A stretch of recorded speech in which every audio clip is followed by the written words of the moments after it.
All right, today we're going to dive into one of the most magnificent, truly mind bending visions of the universe ever put to paper, the cosmology of the Avatamsaka Sutra. This ancient text paints a picture of the cosmos on a scale that is just, well, it's almost impossible to imagine, but we're going to try to explore it together.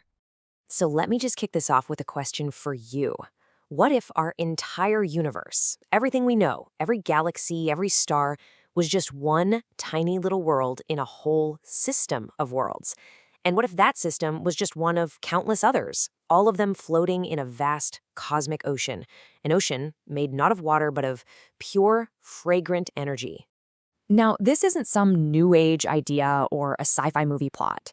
This is the vision laid out over 1,500 years ago in the Avatamsaka Sutra, as spoken by the Bodhisattva Samantabhadra.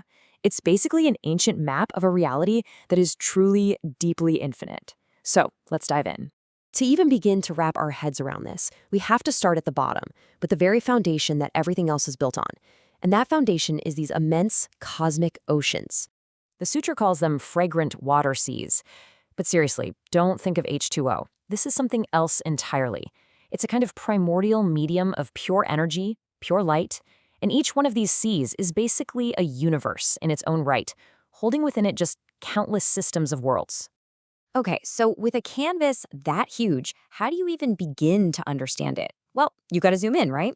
So we're going to focus on one single component, a kind of cosmic building block called a world seed.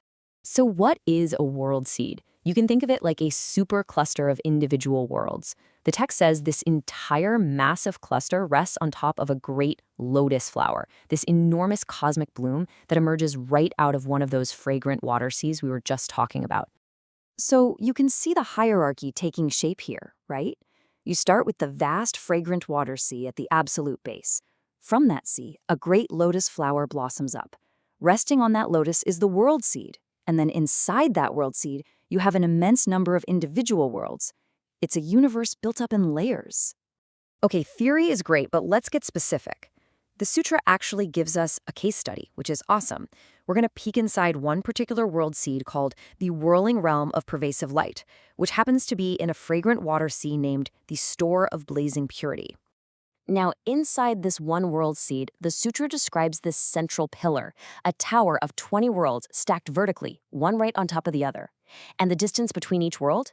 It's described as numerous as the dust motes in a Buddha land, which is basically a poetic way of saying the distance is incomprehensibly vast. And here's where it gets really, really cool. The sheer poetic creativity is just off the charts. These aren't just a bunch of boring spheres floating in space. No way. I mean, look at just a sample from this Tower of 20. You've got a square world, a world shaped like a swastika, that ancient symbol of well-being, and each one has its own unique foundation and its own resident Buddha. It's incredible. I mean, let's just pause on that for a second. The sixth world up in this stack, the one called Sri Flower Light Wheel, is described as being triangular. Just try to imagine an entire world, a whole reality, in the shape of a triangle. And it gets even more symbolic and beautiful. The 20th and very highest world in this stack is shaped like a Buddha's palm.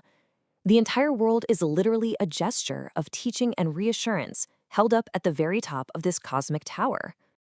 Okay, so we've just explored one very intricate system, right? One sea, one lotus, one world seed, and its tower of 20 unique worlds. But here's the kicker, the part that feels almost like a modern multiverse theory. This incredible, complex structure. It's not special. It's a repeating pattern. The sutra basically says, oh, that was just one example.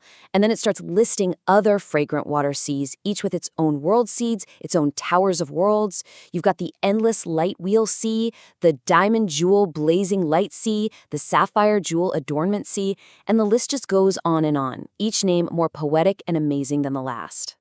And this is where the scale just completely shatters your brain. Everything we just looked at, that whole detailed, multi-layered cosmic tower, that was just one system. The sutra is telling us that the cosmos is made of oceans beyond oceans, seeds beyond seeds, and worlds beyond worlds, all stretching out into infinity. So what on earth does all of this staggering complexity even mean? You know, when you're faced with a vision of infinite worlds, each with its own bizarre shape and its own Buddha, what's the big takeaway? Well, it turns out that beneath all of that mind-blowing variety, there's a single fundamental quality to everything. Again and again, after describing all this mind-boggling complexity, the text adds this simple recurring phrase, which means purely one and clean. This is the philosophical heart of the whole vision. The message is that despite the infinite variety, the fundamental nature of every single part of this cosmos is one of pure, radiant, undefiled light. It's like all the complexity is just different waves on a single ocean. They all look different, but they're all made of the exact same water. At its core, reality is unified and pristine.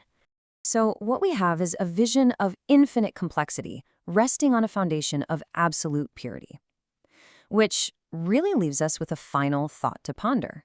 If we are part of a cosmos that is infinitely vast, infinitely interconnected, and fundamentally pure and radiant, what does that say about the nature of our own existence, right here, right now, as just one part of it all?